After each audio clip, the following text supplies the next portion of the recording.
On reste en voiture avec un facteur qui profite de sa tournée pour inspecter l'état de la route. C'est l'un des nouveaux services proposés par la Poste et de nombreuses petites communes sont clientes, faute de pouvoir le faire elles-mêmes. Comment ça fonctionne? Patrick Ninine et Olivier Stambach ont suivi l'une de ces tournées d'un genre un peu particulier. Une voiture de la Poste sur une route de montagne en Ardèche.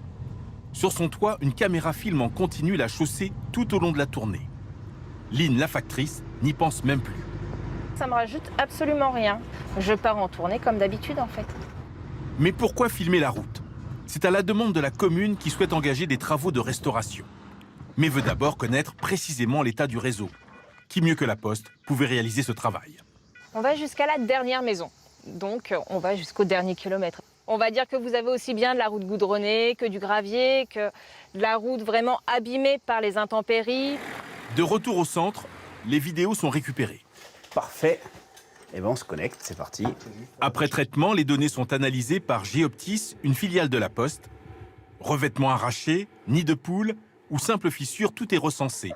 Les routes sont ensuite notées de 0 à 10 selon l'état et l'urgence des travaux à réaliser.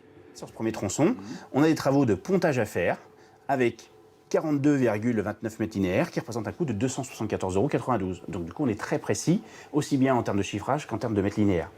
La Poste compte à ce jour 350 clients dans toute la France, des communes de toute taille, comme le village de Marennes, dans le Rhône, qui, suite à l'étude, a décidé d'engager des travaux.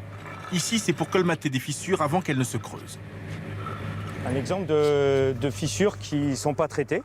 Et une fois traitées, avec le liant et le granulat, on vient combler cette fissure pour imperméabiliser. Pour éviter quoi? La pénétration de l'eau dans la structure de chaussée, les risques de gel, dégel. Chaque fissure rebouchée coûte à peine quelques euros, alors que refaire une chaussée complète revient à plus de 40 € le mètre carré. Cet outil est une aide précieuse pour les petites communes. On pourrait compter les trous au niveau de chaque commune.